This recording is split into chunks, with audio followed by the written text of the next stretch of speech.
Welcome back to Creatively Processed, the place for creative entrepreneurs to come together and discuss the upsides and downfalls of being your own boss. How is it going, people? Let's address the elephant in the room. If you're watching on YouTube, there is no video. Last week, I had a terrible time editing the video. I don't know what it was, but just like technology wasn't working for me. And so I was like, okay, I just need to cut the video footage and just edit the audio file. I edited so much faster. It was so much easier. I just think I'll be able to record easier and upload easier, and everything's just going to be a little bit more streamlined if I don't include the video. It's just such a simpler process to record just with a mic and not a camera. If you listen to episode 3, we talked about simplifying our lives. I'm just gonna go ahead and make that decision for myself because I know that this is gonna make my life a lot more simple, and I'm all about it. And who would I be to not walk the walk? You know what I'm saying? So yeah, I just wanted to address that. Now let's talk about the episode. This week, obviously, we're gonna do the weekly recap, our goal setting, blah blah blah. For our topic discussion this week, we're gonna talk about creating the best day of your life every day. I know that sounds kind of cheesy, but I have so much that I want to talk about, and it's so hard to have a stress-free, calm day when you're a business owner, especially if you have like a lot of things going on. Because for me right now, I have like my business, my podcast, and then I'm also taking classes and learning stuff on the side. So there's a lot going on, but I've managed to come up with like, I don't want to say a formula. It is a formula, but it's a formula that works for me. You're going to have to put in the work to figure out what formula works for you, but we're going to talk about that. Okay, I found a formula to enjoy every single day and just feel alive. I'm not going to be naive to the fact that the weather has been better and when the sun's out, I feel better, but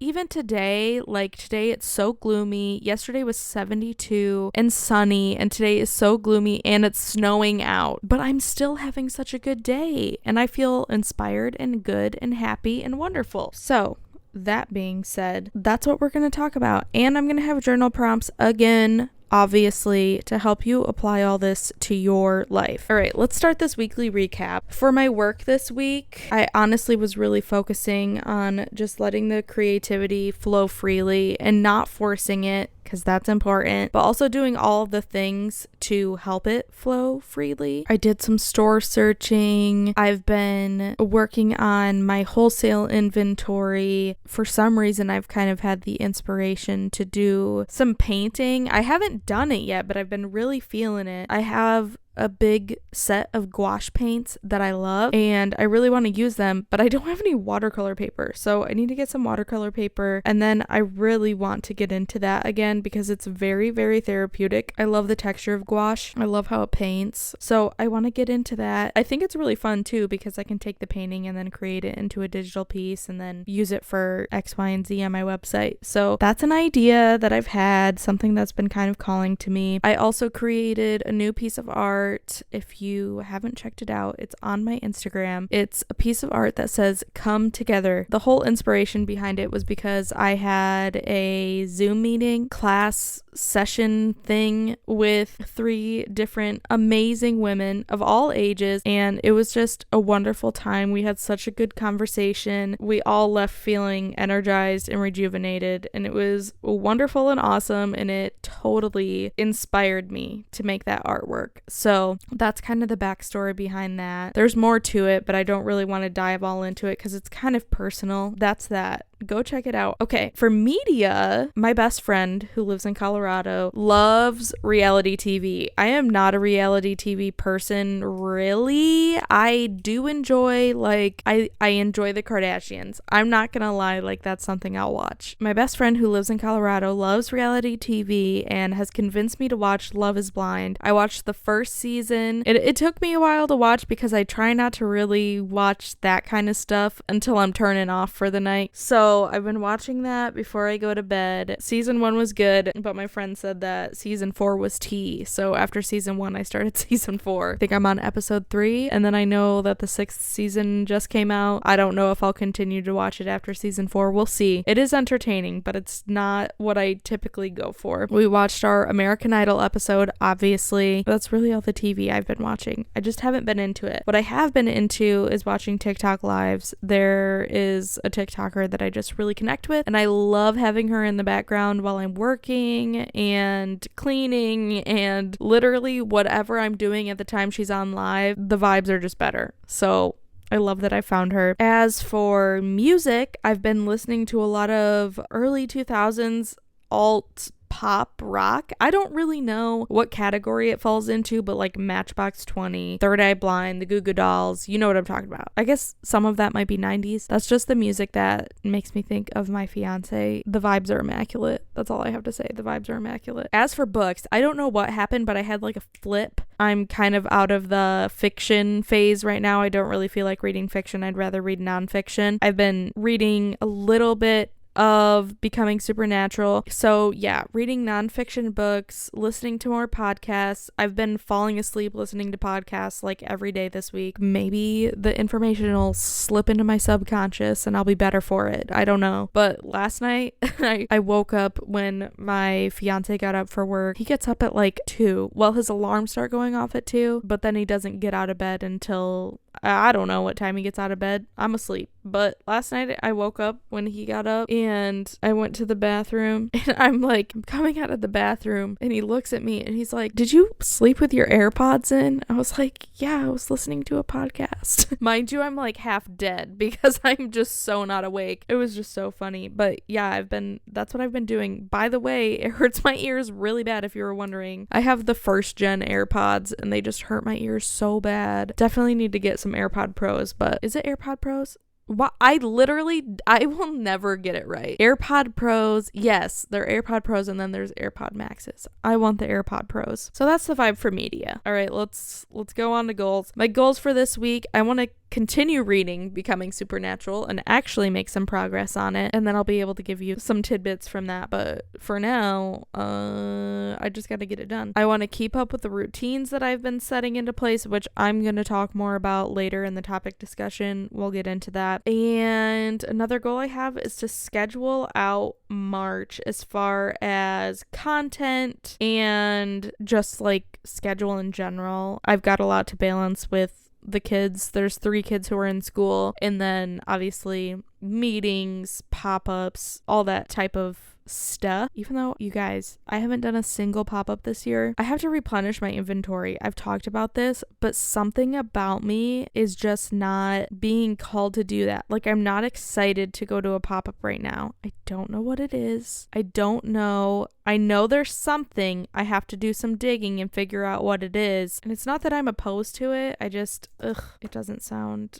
like a good time. And the last goal that kind of goes hand in hand with planning out my March schedule is I kind of want to create a weekly plan, things that I do every single week or every day of the week. So like Monday, focus on recording the podcast, maybe getting it edited. Tuesday, I could focus on social media. Wednesday, I'm focusing on art, something along those lines. Not necessarily that though. I hate to schedule myself a day to create art because the inspiration comes when it wants to, truly. And I'm not going to deny it if it's coming to me on a day that I'm supposed to be doing something else, you know what I mean? Unless I have a meeting or something, because obviously that's going to take priority. But yeah, that's kind of what I'm thinking. Let's talk about the topic discussion. Let's talk about getting it together and finding balance. And this can apply to you if you are a business owner, a creative person, but it also can apply to you if you don't feel like you're a creative person. If you don't run your own business, it's fine. This is for everybody. I want everybody to listen to this because it's important. So I want to talk about creating the best day of your life every day, or at least making strides to it, because obviously some things you cannot control. The whole point of talking about creating the best day of your life every day, you gotta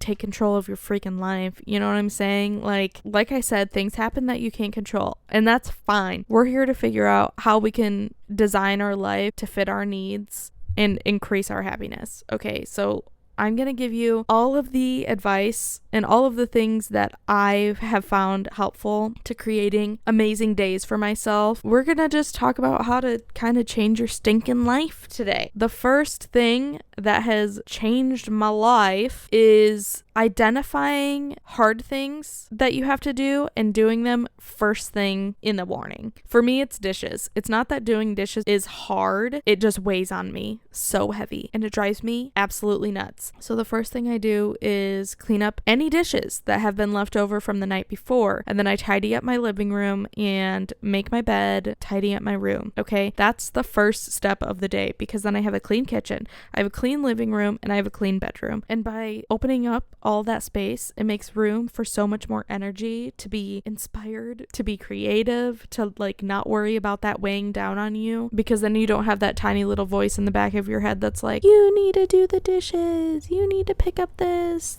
living room looks terrible, you need to blah blah blah blah. Just do it first and then don't worry about it later. Boom, done. The next thing that's really helped me is moving my body in some capacity. I'm not going to sit here and tell you to go create a workout plan. That's not what I'm here for, because it's not that easy for a lot of people. Going on a long walk, going on a run, going on a bike ride, it's not as easy for everyone. Sometimes getting out of the house is really hard. So this is my advice. If you're failing to move your body an appropriate amount every day, start by finding things in the house that need to get done. Because not only will you be moving your body by doing a home project, decluttering, deep cleaning a certain room, whatever, not only are you doing that and getting that task completed, but you're also moving your body. Getting that movement in moves your energy around. You're also moving the energy of your home around. Like, things are just good. Things are moving, things are grooving. So that's a little hack if you don't want to do like a workout. I personally have been loving this week, for example, my second oldest stepson and I, we've been walking to the nature trail and then walking the nature trail and then coming home. Yesterday we were gone for 2 hours because we were just enjoying the outside and enjoying our walk. And it was lovely and wonderful, and I loved it. It's really cold today, so I don't know if we're going to do that. I kind of want to, though, because let's move around so we can get warm. You know what I'm talking about? So, yeah, move your body. It's just good for everything. It's good for your health. It's good for your mind. And it's good for your productivity levels, because I'm the type of person where, like, if I didn't move my body all day long, I feel so guilty. I'm not going to go too deep into that, but my sense of self-worth is low. This next one's gonna go hand in hand with the life hack that I just gave you, but resetting your space to make room for the new energy every day. I know I talked about this in the combating artist block episode, but this is also just for your own happiness. Resetting, tidying up, doing that every day, making it a habit to just put things back or put things away or clean things up a little bit. A little bit goes a long way because it's rewarding and fulfilling, and then it's not such an eyesore. It could be tidying up your whole space. It could be tidying up a little part of your space, whatever it is. For me, what I normally do is the quick sweep overview. And then if I have the extra time or if I'm feeling ambitious, I'll do a little more detailed decluttering. There's so much more room for happiness when you do that. Now, if you are a business owner, you're creating your own to-do list every single day, I highly recommend creating a doable to-do list, not overshooting what is actually feasible for you to complete in a day. I do this all the time. I have too hefty of a to-do list, and then I can't even get the first one done because I'm too weighed down by the rest. Don't overwork yourself. Make sure it's manageable. And if you finish it early, amazing. You can start the next thing, but don't feel pressured to complete the next thing because you have tomorrow, right? It's okay if your whole day isn't packed. If we don't make room in our schedule for lag time or technical difficulties, then we're setting ourselves up for failure. We need to have room for things to maybe not go according to plan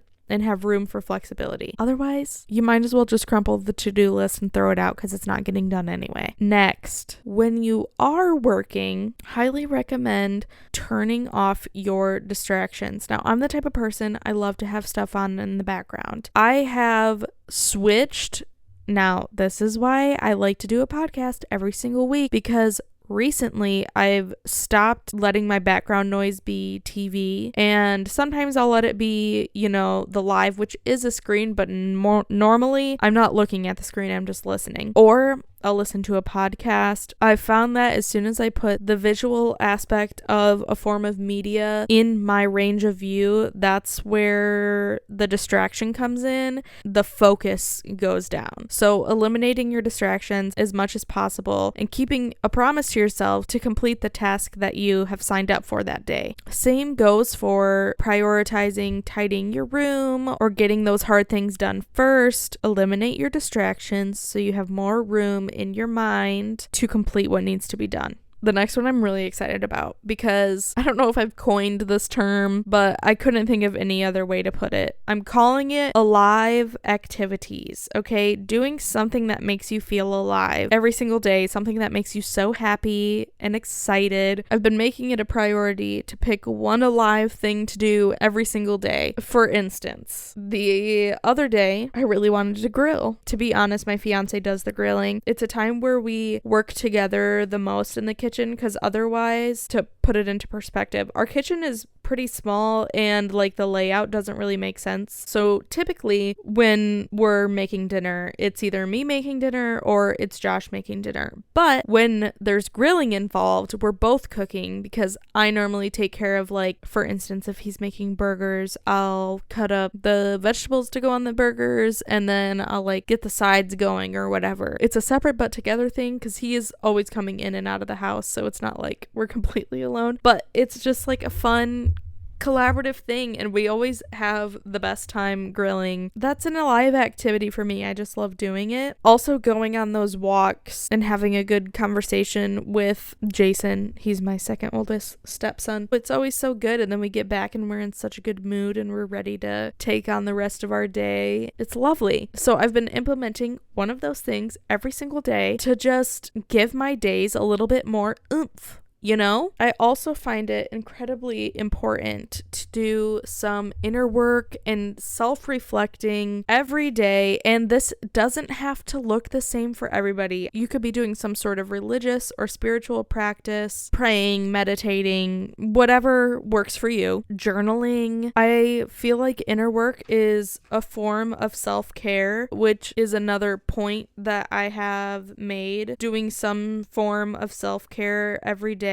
Taking care of your body with food, with skincare, doing a cleansing shower. It could be reading. Everybody has a different form of it. So do whatever feels good to you. It can be small. It doesn't have to be huge. The last and most important part of creating the best day every day is addressing your lingering anxieties or fears. This could be a conversation that you really don't want to have with somebody. This could be a task that you just really, really, really don't want to do. Maybe it's a tie to somebody that you don't want to cut quite yet. You're not ready to cut. Somebody's behavior that you just can't stand that's hurting you. These things can be addressed in therapy, okay? Go to therapy if you feel like that's what's going to help you. But I want you to ask yourself, what is holding me back? What's holding me back from having that hard conversation? What's holding you back from cutting that tie? If you don't know what it is and you want to talk about it with somebody, I'm here for you. DM me. If you do know what it is, but you don't know how to attack these problems head on, DM me. Let's talk about it. Let's brainstorm. I'm not a therapist, but I'm here for you, and I'd be happy to talk to you about it. We'll figure it out together. Let's empower ourselves and realize that we can do anything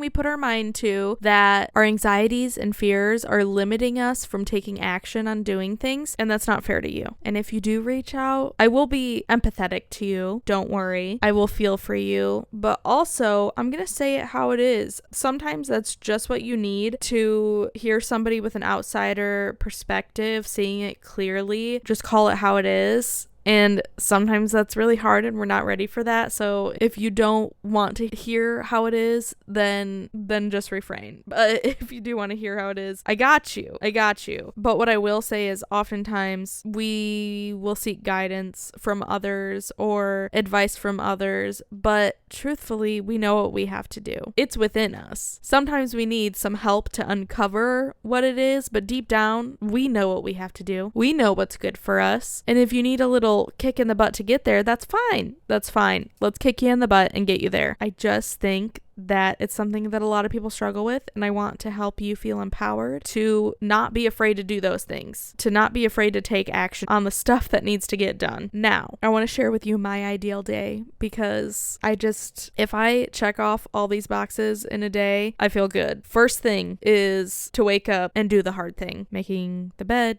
doing the dishes, tidying the living room. It's not even that it's a hard thing. Once you start doing the hard thing every single day, first thing in the morning, it's just a habit. It's part of your routine. It's second nature to you. Okay. It doesn't feel like, oh my gosh, I have to wash the dishes. Oh my gosh, I have to clean my living room. Ugh, I don't want to make my bed. Once it becomes part of your routine, it's not a burden anymore. So prioritize it and push yourself to do it until it becomes second nature to you. The next thing on my to-do list after I've done that is to work, get my work in for the day. What I used to do is wake up and start working and then have everything else lingering on me and never get anything done. Now I get the hard stuff done. I don't have to worry about it and I can just focus on work. So much easier, people. So much easier. Let's think logically. Thank you. After working, I want to learn something. I love learning every single day, whatever I'm learning about at the time. Sometimes, like I said, I'll learn in podcast form, or I'll watch a YouTube video or read. Learning about something is very important to me because it just makes my brain feel better. Then I like to move my body, going on a walk, doing yoga, doing a home project, just moving around. After I get that movement flowing, that's normally the time that I start to focus on dinner. And dinner isn't just a meal, it's like family time. It's normally when Josh and I catch up. Dinner time is just good time. It's communal time. It's wonderful. After dinner is typically when the self-care starts happening. Normally it's taking a shower. The other day I put on a hand mask.